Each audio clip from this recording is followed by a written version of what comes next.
పరిశుద్ధమైన బైబిల్ ఇలా సెలవిస్తుంది, పాపాలను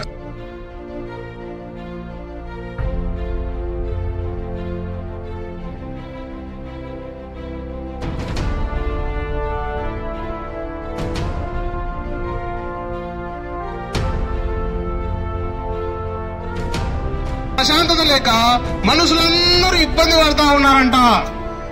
ఒక గొప్ప ధనవంతుడైన వ్యక్తి దగ్గరికి వెళ్ళి, బాబు నీకు ఇంత ధనం ఉంది కదా, ప్రశాంతంగా బతుకుతున్నావా అని అడిగితే అతను చెప్పినాడంట, నా ధనం ఎవరు దొంగలించుకుపోతాడో, నా డబ్బు ఎవరు తీసుకుపోతారో అని నిద్ర లేకుండా కాపలా కాస్తున్నా అని చెప్పాడంట.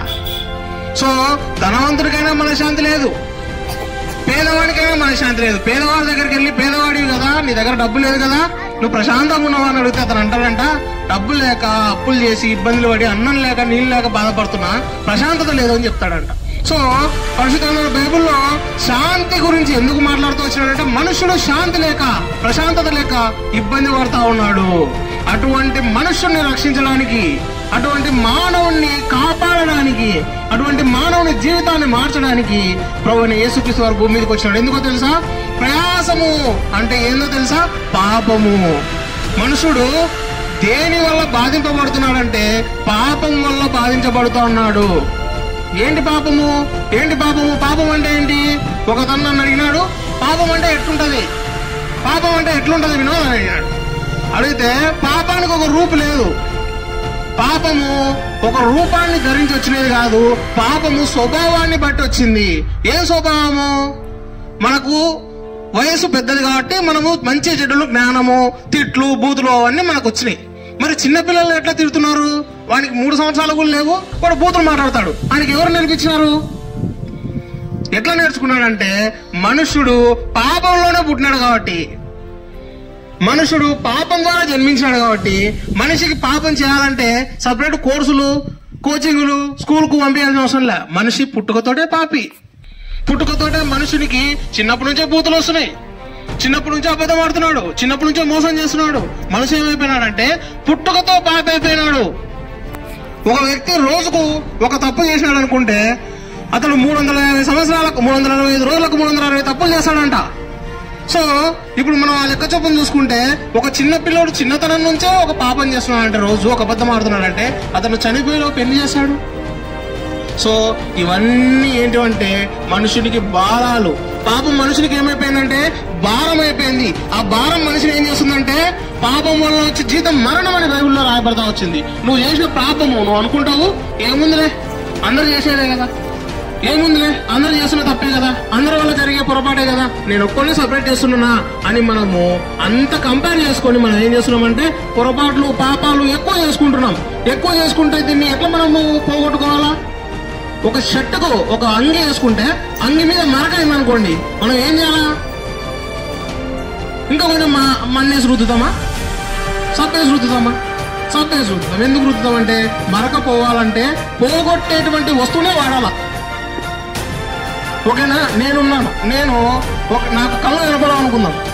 ఇంకొక కళ్ళు లేని వ్యక్తి దగ్గరికి వెళ్ళి, బాబు నీకు కళ్ళు కనపడవు కదా, నా కళ్ళు నీకు ఇస్తానంటే ఆయన ఏమంటాడు? నీకే కళ్ళు నువ్వేది నాకు ఇచ్చేదంటాడు. అట్లనే ప్రభువైన యేసుక్రీస్తు వారు కూడా మానవుడు పాపంలో ఉన్నాడు కాబట్టి పవిత్రుడైన దేవుడిగా భూమి మీదకి వచ్చినాడు. పరిశుద్ధ గ్రంథంలో రాయబడింది, ఇదిగో కన్యక గర్భవతి కుమారుని కలను తన ప్రజలను వారి పాపంలో ఉన్నాయని రక్షించడం కనుక ఆయనకి యేసు అని పేరు పెట్టుది వారిను అని ఏం చేసినాడంటే పాపాలు ఉన్నటువంటి మనుషుల్ని రక్షించడానికి భూమి మీదకి వచ్చినాడు. భూమి మీదకి వచ్చి ఏం చేసినాడంటే ఆయన నీ పాపాల నిమిత్తము నువ్వు మరణానికి పోవాల్సింది ఉంటే ఆయన ఏం చేసినాడంటే నీ కొరకు ఆయన మరణించినాడు. నీ కొరకు ఆయన ఏం చేస్తూ వచ్చినాడంటే సిలువలో బలైనాడు. నువ్వు నోటితో చేసిన పాపాలన్నిటి నిమిత్తము, నువ్వు చేత్తో చేసిన పాపాలన్నిటి నిమిత్తము, నువ్వు శరీరంతో చేసిన పాపాలన్నిటి నిమిత్తము, వీటన్నిటి నిమిత్తము ప్రభువైన యేసుక్రీస్తు వారు ఏం చేస్తూ వచ్చినాడంటే నీ కొరకు బలిగా అర్పించబడుతూ వచ్చినాడు. అర్పించబడి ఏం చేసినాడంటే నిన్ను నీతిమంతునిగా, నిన్ను పాపం లేనివాడిగా తీర్చడానికి నీ పాపాలన్నీ సిలువలో వేసుకొని ఆయన మరణించినాడు. మరణించడం ద్వారా ఏం జరిగింది తెలుసా? నీ పాపాలన్నిటినీ ఆయన తీసివేసి నిన్ను నీతిమంతులుగా తీర్చినాడు. అంత మాత్రమే కాదు, ఆయన చనిపోయి నీ కోసం నా కోసం మరణించిన తర్వాత 3వ దినాన తిరిగి లేచినాడు. యేసు ప్రభు వారు లేకపోతే మనం ఈ రోజు ఆయన గురించి మాట్లాడుకోవాల్సిన అవసరం లేదు. అందరిలాగా మంటికి మన్ను అయిపోతే మనం ఆయన గురించి మాట్లాడుకోవాల్సిన అవసరం లేదు. కానీ ప్రభు యేసుక్రీస్తు వారు సజీవమైన దేవుడు కాబట్టి మరణం మీద విజయం పొందని తిరిగి లేచారు. నిన్ను నన్ను కూడా మరణం నుంచి విజయానికి ఆయన నడిపిస్తూ వచ్చారు. దేవుడా, ఎటువంటి భారంతో ఉన్నావో తెలియదు, ఎటువంటి పాప భారంతో ఉన్నావో తెలియదు, తప్పు చేస్తున్నావా, పొరపాటు చేస్తున్నావా, ఎవరు చూడలేదు అనుకుంటున్నావో ప్రభు యేసుక్రీస్తు వారు చూస్తున్నాడు. రోజు తీర్పు వస్తుంది. ఆ రోజు ప్రభు అంటాడు, ఎందుకు ఇంత తప్పులు చేసినావు, నా గురించి తెలిసినా సరే, పొరపాటు చేయకూడదని తెలిసినా సరే ఎందుకు చేసినావు బిడ్డ, నేనేం చేయలేను, నరకానికి వెళ్ళాల్సిందే అంటే. అటువంటి ఉగ్రత నుంచి నువ్వు తప్పించుకోవాలంటే ప్రభు యేసుక్రీస్తు వారి దగ్గరికి ఇప్పుడే రా. ప్రభువా, నేను తెలిసి తెలియక పొరపాట్లు చేస్తూ వచ్చాను, అబద్ధాలు, దొంగతనం, వ్యభిచారము, రకరకాలైనటువంటి వాటి ద్వారా నేను పట్టబడుతూ వచ్చాను. వీటన్నిటి నుంచి నువ్వు విడిపించగల దేవుడు అని నమ్ముతున్నా. నన్ను క్షమించు నాయన, నా పాపాలను నేను ఒప్పుకుంటున్నా, ఈరోజు నన్ను క్షమించు, నాకు నీ పరలోక రాజ్యం కావాలా, నీ బిడ్డగా నేను ఉండాలని నువ్వు ప్రభుని యేసుక్రీస్తు వారి దగ్గరకు వచ్చి ఇప్పుడే నువ్వు ఎక్కడుంటే అక్కడ ప్రభువా నన్ను క్షమించు, నేను పాపిని అని ప్రభువును ప్రార్థించుకుంటే ఆయన నీ పాపం క్షమించి నిన్ను నీతిగా మార్చేదేవుడు. ప్రభుని యేసుక్రీస్తునందు విశ్వాసం వచ్చును, అప్పుడు నీవు నీ ఇంటి వారు గొప్ప రక్షణ, పాప క్షమాపణ పొందుడు. మీ కొరకు చిన్న ప్రార్థన చేసి మేము ముందుకు వెళ్తాం. మా ప్రేమలో తండ్రి, యేసుక్రీస్తు ఒకసారి గొప్ప తరుణం మా జీవితంలో మీరు అనుగ్రహించుకున్నారు. దేవ తండ్రి, మరి ముఖ్యంగా నాయన పిత్తబడిన మీ వాక్యాన్ని నీరు కట్టి ఫలింపజేయండి. హృదయం తెరిచిందేవా, మీ పిల్లల హృదయం తెరిచి కరుణించమని, ముందుకెళ్తున్న తోడుగా ఉండమని యేసుక్రీస్తు వారి పుణ్యనామంలో ప్రార్థిస్తున్నాం తండ్రి. యేసురాజు రండి సర్వ జనులారా, ఆ కలువరి మార్గములో యేసు సిలువను మోసెను, ఆ కలువరి నా యుద్ధకు రండి, నేను మీకు విశ్రాంతి కలగజేసాను. పరిశుద్ధమైన గ్రంథం ఇలా సెలవిస్తుంది, ఏ భేదమును లేదు, అందరూ పాపం చేసి దేవుడు అనుగ్రహించు మహిమను పొందలేకపోవచ్చున్నారు. పరిశుద్ధమైన గ్రంథం ఇలా సెలవిస్తుంది, దేవుడు లోకం ఎంతో ప్రేమించను కాగా తన ద్వితీయ కుమారునిగా పుట్టిన వాడిని విశ్వాసం ఉంది. పరిశుద్ధమైన గ్రంథం ఇలా సెలవిస్తుంది, పాపలను రక్షించు క్రీస్తు యేసు లోకంలోకి వచ్చింది.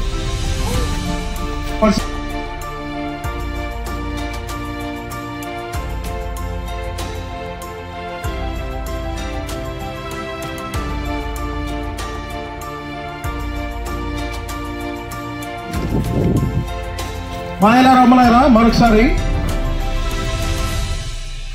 ఈ విధంగా మీ మధ్యకు ఆదివారం సాయంకాలము ఆదివారం ఈ విధంగా మీ మధ్యకు రావడము ముఖ్య ఉద్దేశం ఏమంటే, మా జీవితాల్లో మేము పొందిన సంతోషం, ఆనందాన్ని మీ మధ్యకు పంచుకోవడానికి ఈ మధ్యాహ్న సమయంలో ఎండలో మీ మధ్యకు వచ్చి మా జీవితాల్లో మరి దేవుడు ఏ విధంగా సమాధానం ఇస్తూ వచ్చినాడో, ఏ విధంగా యేసుక్రీస్తు వారు మా జీవితాల్లో రక్షణ ఇస్తూ వచ్చినాడో, ఆ విషయాలు మరి ఒక 2 నిమిషాలు మరి మేము చెప్పే మాట వైపు మీ గమనం ఉంచవలసిందిగా మనవి. లేదా మనకందరికి తెలిసిన రీతిగా బైబిల్ విధంగా చెప్తుంది, ఏ భేదమును లేదు, అందరూ పాపము చేసి దేవుడు అనుగ్రహించు మహిమను పొందలేకపోతున్నాడు. దేవుడు మరి మరి ఏ భేదము లేదంట, మానవులంతా పాపం చేశారంట. మరి మనకందరూ తెలిసిన రీతిగా మరి ప్రతి ఒక్కరూ ఏదో రకమైన పాపము, ఏదో రకంగా తప్పు చేసి ఉంటారు. అయితే మరి దేవుడేమో పరిశుద్ధుడు, మానవుడేమో పాపం చేసి తప్పు చేసిన వ్యక్తిగా ఉన్నాడు. అయితే మరి మానవుడు మరి పరిశుద్ధమైన దేవుని దగ్గరికి ఏ విధంగా వెళ్ళగలడు? మరి భూలోకంలో మరి బ్రతికినంత వరకు మనం బ్రతకొచ్చు, భూలోకంలో మనం ఉన్నంత వరకు ఉండొచ్చు. అయితే మరి చనిపోయిన తర్వాత మరి పాపంలో ఉన్న వ్యక్తి, తప్పు చేసిన వ్యక్తి మరి పరిశుద్ధమైన దేవుని దగ్గరికి ఏ విధంగా చేరగలడు? దేవుడేమో ఆయన ఉండేది రాజ్యము, పరిశుద్ధమైన రాజ్యము. దేవుడేమో పరిశుద్ధ స్థలంలో ఉంటాడు. మరి పాపి అయిన మానవుడు మరి పరిశుద్ధ స్థలంలోకి ఏ విధంగా వెళ్ళగలడు? మరి మనకందరికి తెలిసిన రీతిగా మరి ఏమాత్రం మానవునికి ఆస్కారం లేదు. మానవునికి ఏమాత్రం ఆస్కారం లేనప్పుడు దేవాది దేవుడే మరి ఆయన మానవ ఆకారంలో యేసుక్రీస్తు ప్రభువుగా ఆయన లోకానికి వచ్చి ఉంటాడండి. మరి ఆయన దాదాపు 2024 సంవత్సరాల క్రితం ఆయన ఈ లోకానికి వచ్చి ఉంటాడు. యేసుక్రీస్తు వారి జననము పవిత్రమైన జననము. ఆయన కన్యకైన మరియ గర్భాన ఆయన పవిత్రమైన జన్మం ఆయన జన్మించి ఉంటున్నాడు. మరి ఆయన యేసుక్రీస్తు వారి జీవితము పవిత్రమైన జీవితము, ఏ పాపము లేని వాడిగా యేసుక్రీస్తు వారు ఆయన జీవిస్తూ వచ్చినారు. మరి మన చుట్టుపక్కల వారితో మరి నాలో ఏమైనా తప్పులు ఉన్నాయంటే ఎంతో మంది మనలో ఎన్నో తప్పులు చూపిస్తారు. అయితే ఆ కాలంలో ఉన్న ప్రజలకు యేసుక్రీస్తు ఈ విధంగా సవాలు విసిరినాడు. నాలో తప్పు ఉందని మీరేమైనా చూపించగలరా అని ఏ ఒక్కరు ఒక్క తప్పును యేసుక్రీస్తు వారిలో చూపించలేకపోయినారు. యేసుక్రీస్తు వారి జీవితం పరిశుద్ధమైన జీవితం. ఈ విధంగా ఆయన పరిశుద్ధమైన జీవితం జీవిస్తూ వచ్చినాడు. అయితే మరి మానవునికి రక్షణ కలగాలంటే మరి ఏం చేయాలా? మరి రక్తం చిందింపబడకుండా మానవుని పాపానికి పాప క్షమాపణ జరగదు. కనుక యేసుక్రీస్తు వారు మరి పాపైన మానవుని రక్తము కడగబడాలంటే ఆ రక్తము పరిశుద్ధమైన రక్తముగా ఉండాలా. మరి ఈ లోకంలో పరిశుద్ధమైన వాళ్ళు ఎవరు లేరు కనుక యేసుక్రీస్తు వారే ఆయన మన కొరకు ఆయన శిలువలో తన రక్తాన్ని బలిమిచ్చినాడండి. నువ్వు నేను తలంచరాని తలంపులను బట్టి యేసుక్రీస్తు వారి తలలో మరి ముళ్ళకీటం కూర్చోబడుతూ వచ్చింది. నువ్వు నేను చేతులతో చేయరాని పర్వలను బట్టి యేసుక్రీస్తు వారి చేతుల్లో మేకులు, నువ్వు నేను కాళ్ళతో పోరాని చోట్లకు పోయిన దాన్ని బట్టి యేసుక్రీస్తు వారి కాళ్ళలో మేకులు, నువ్వు నేను తాగరానిది పీల్చరానిది పీల్చిన దాన్ని బట్టి యేసుక్రీస్తు వారి మరి పక్కన పల్లెప్రోటు. ఈ విధంగా మరి తల నుంచి కాళ్ళ వరకు యేసుక్రీస్తు వారు నీ కొరకు నా కొరకు ఆయన తల నుంచి కాళ్ళ వరకు ఆయన దున్నబడుతూ వచ్చింది. ఆయన రక్తమంతా చిందిస్తూ వచ్చినాడు. మరి ఆ విధంగా ఆయన చిందిస్తూ వచ్చినాడు. ఎవరి కొరకంటే నీ కొరకు నా కొరకు, నీకు నాకు పరలోకం ఇవ్వడానికి, నువ్వు నేను మరణించిన తర్వాత పరలోక రాజ్యం పోవడానికి, లేదా యేసుక్రీస్తు వారు రెండవసారి ఈ లోకానికి వచ్చినప్పుడు తిరిగి ఆయనతో పాటు చేర్చబడ్డానికి. అయితే పరలోకం గురించి విన్నాం, యేసుక్రీస్తు రక్తం గురించి విన్నాం, ఆయన మరణం నుంచి విన్నాం. అయితే మనం ఏం చేయాలా? మనం చేయాల్సిన పని, యేసుక్రీస్తు ప్రభువా నేను పాపిని, నీ రక్తంతో నా ప్రతి పాపాన్ని కడుగు ప్రభువా అని ప్రార్థన, చిన్న ప్రార్థన చేస్తే చాలు యేసుక్రీస్తు వారు నీ పాపాన్ని క్షమించడానికి సిద్ధంగా ఉన్నాడు. అయితే యేసుక్రీస్తు వారు ఆ విధంగా ఆయన మరణించి ఆయన దేవాత్యుడై ఉండి ఆయన తిరిగి ఆయన మూడవ దినాన మృత్యుంజయుడై లేచి ఉన్నాడండి. ఆయన మృత్యుంజయుడై లేచి తన శిష్యులకు ఈ విధంగా చెప్పినాడు, మీరు సర్వలోకానికి వెళ్ళండి, సర్వ సృష్టికి నా సువార్తను ప్రకటించండి, నమ్మిన వారికి రక్షణ, నమ్మని వారికి శిక్ష విధించబడని చెప్తూ వచ్చినాడు. మరి నిజంగా మరి ఆయన నమ్మితే రక్షణ, అయితే నమ్మకపోతే శిక్ష. ఆ శిక్ష ఏ విధంగా ఉంటది? అగ్నిగుండము. మరి అక్కడ అగ్నిగుండం గురించి బైబిల్లో ఈ విధంగా రాయబడుతూ వచ్చింది. అక్కడ అగ్ని ఆరదు, పురుగు చావదంట. పురుగు లాంటి మనిషి అక్కడ ఆయన ఆ విధంగా అగ్నిగుండంలో పడితే ఆయన చావడు, అయితే అగ్ని ఆరదు. మరి మనిషి జీవితాంతం మన విలువలాడుతూ మరి ఆ మంటలోనే ఆ మనిషి ఉండాలి. ఇటువంటి భయంకరమైన నరకం నుంచి తప్పించాలంటే కేవలం యేసుక్రీస్తు వారి మనకి మార్గం. యేసుక్రీస్తు వారు చెప్తున్నారు, నేనే మార్గమును సత్యమును జీవను, నా ద్వారానే తప్ప ఎవరిలో తండ్రి చేరలేడు. కనుక మనం ఏం చేయాలంటే మన పాపమును మనం ఒప్పుకునేలా ఆయన యేసుక్రీస్తు వారు నమ్మదగిన వాడు కనుక మన పాపమును క్షమించి సమస్త దుర్నీతిని మనం అడిగి పవిత్రపరచును. మనం ఏం చేయాలంటే యేసుక్రీస్తు ప్రభువా నువ్వు శిలువలో రక్తం కార్చినావు కదా, ఆ రక్తంతో నా ప్రతి పాపం కడుగు ప్రభువా అని ప్రభు దీన్ని పాపం మొక్కున్నట్లయితే చాలు ఆయన నిన్ను రక్షించేవాడిగా ఉన్నాడు. ఈ దినం మనం ఈ లోకాన్ని విడిచిపెట్టిపోయిన యేసుక్రీస్తు వారు ఆయన మరి మనల్ని పరలోకాన్ని చేర్చేవాడిగా ఉన్నాడు. అయితే యేసుక్రీస్తు వారు ఆయన వెళ్తూ తన శిష్యులకు చెప్పి ఆయన వెళ్ళి ఈ విధంగా మరి తిరిగి నేను వస్తాను, ఎవరైతే నా పిల్లలైన వాళ్ళు ఉన్నారో, ఎవరైతే ఈ సువార్తను విని యేసుక్రీస్తు వారిని సొంత రక్షణను అంగీకరిస్తారో వారికి పరలోకాన్ని ఇస్తారని యేసుక్రీస్తు వారు వాగ్దానం చేశారు. మన శిష్యులు అడిగారు, యేసుక్రీస్తు భగవాన్ని పోయినావు కదా, మరి తిరిగి వస్తా అంటున్నావు, మరి నువ్వు ఎప్పుడో వస్తావు అన్నప్పుడు ఆయన వారికి కొన్ని సూచనలు పెట్టి చెప్పిన వాడిగా ఉన్నాడు. ప్రపంచంలో ఎక్కడ శాంతి ఉండదు, మనుషుల మీదకి మనుషులు రాజ్యం మీదకి రాజ్యము, ఈ విధంగా మరి ఏమాత్రము నక్షత్రాలు రాతాయి, ఈ విధంగా వింతలు జరుగుతాయి, ఎక్కడ లోకంలో సమాధానం ఉండదు, శాంతి ఉండదు అని చెప్పి ఆయన విధంగా యేసుక్రీస్తు వారు చెప్పినాడండి. అయితే ఈ ఉదయకాలం మనం లేచి పేపర్ చూసినట్లయితే మరి ఎక్కడ మనకు సమాధానం ఉన్నట్టు కనపడదు, ఎక్కడ భూకంపాలు మరి ప్రతి చోట్ల మరి ఆ విధంగా మరి వారి తుఫానులు, ఈ విధంగా మరి లోకంలో ఎక్కడ సమాధానం లేని పరిస్థితి. అయితే యేసుక్రీస్తు వారు తిరిగి లోకానికి వచ్చే సమయం ఆసన్నమైంది. అయితే మనం ఏం చేయాలా? యేసుక్రీస్తు వారు సొంత అంగీకరించినట్లయితే యేసుక్రీస్తు వారు ఈ లోకానికి వచ్చిన మనం ఈ లోకాన్ని విడిచిపెట్టిపోయినా యేసుక్రీస్తు వారి దగ్గర ఆయనతో పాటు పరలోక రాజ్యంలో యుగయుగాలు ఉండే మన గొప్ప భాగ్యాన్ని దేవుడు మనకిస్తున్నాడండి. ఆ నరకాన్ని మనం తప్పించుకోవాలంటే ఈ సువార్త మనం వింటుండగానే నేనే ప్రభువైన యేసుక్రీస్తునందు విశ్వాసం ఉంచుము, అప్పుడు నీవును నీ ఇంటి వారును రక్షణ పాప క్షమాపణ పొందెదరు. మేము దీని గురించి మీరు ఇంకా ఎక్కువ తెలుసుకోవాలంటే అక్కడనే స్ఫురణ ప్రార్థన మందిరం ఉందండి. వచ్చే ఆదివారము అక్కడ ఆరాధన కార్యక్రమం జరుగుతుంది. దయచేసి మరి వచ్చి అక్కడ ఆత్మీయులు పొందవలసిందిగా మనకి మా దగ్గర చిన్న చిన్న కరపత్రికలు ఉన్నాయి, మీరు మరి అది కూడా తీసుకున్నట్లయితే మరి దాంట్లో యేసుక్రీస్తు వారి గురించి ఇంకా ఎక్కువ చేయబడుతుంది. మీ కొరకు ప్రార్థన చేస్తామండి. మా ప్రేమ గల ప్రియ పరలోక తండ్రి, మహోన్నతుల మా గనుడ గొప్ప దేవ, మరొకసారి సన్నిలో చేరి దేవా స్తుతించి ఆరోగ్య గణపరచని సమయం బట్టి నీకు ఎంతో వందనాలు. దేవ మా ప్రజలు ప్రభావం స్వార్థం నిలగలిగినారు, వారి బట్టి నీకు ఎంతో వందనాలు. వారికి ఇచ్చిన మంచి ఆరోగ్యం బట్టి నీకు ఎంతో మంది ప్రభావాన్ని ఆశీర్వదిస్తూ రావాల్సిందిగా ప్రార్థిస్తున్నాం. వారి కుటుంబాలతో ప్రభావ వారు కూడా యేసుక్రీస్తు వారి సొంత అంగీకరించడానికి మీరు కృప చూపించండి. ఈ విధంగా నరకాన్ని ప్రభావ తప్పించుకునే భాగ్యం మాకు ప్రభావ మా వీధి ప్రజలకు మీరు అనుగ్రహిస్తూ రావాల్సిందిగా ప్రార్థిస్తున్నాం. మరోసారి ప్రభావ ఈ వీధి ప్రజలు మీరు సంపూర్ణంగా ఆశీర్వదిస్తారండి. మరి లెక్కలేని ప్రభావ దీవెనలతో వారి కుటుంబాలను ఆశీర్వదిస్తూ రావాల్సిందిగా ప్రార్థిస్తున్నాం. యేసుక్రీస్తు వారి సంరక్షణ అంగీకరించి వారి జీవితాలు మేలు పొందులు కృప చూపించారు. ఈ విధంగా సంఘంగా మేము ప్రభావ మరి చేరి స్థుతించే బయట నాకు మాకు అనుగ్రహిస్తున్నాము స్థుతించాం. యేసుక్రీస్తున్న బయట స్థుతించి ప్రాంతాన్ని పెట్టుకుంటున్నాం తండ్రి.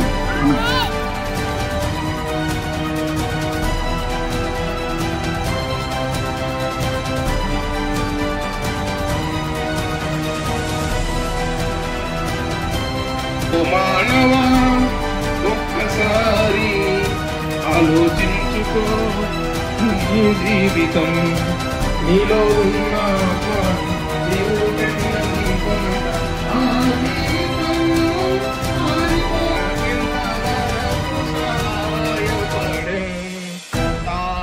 పగించుకొని మనకై మన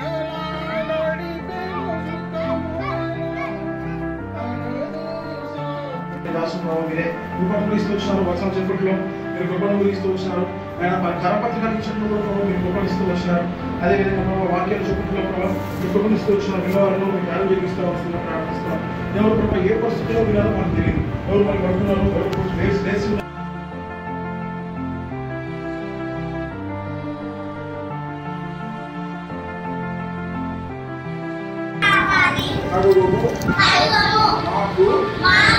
రక్షణ దయచేయుము. ఉదయకాలం లేచి బైబిల్ ప్రార్థనతో మా దినాన్ని మొదలుపెట్టి బైబిల్ ప్రార్థనతో మా దినాన్ని ముగించడానికి సహాయం దయచేయము. మీ ఆశీర్వాదం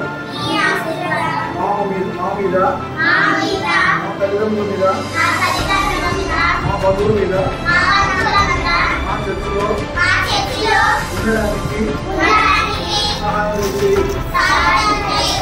మీ మందిరంలో పనిచేయడానికి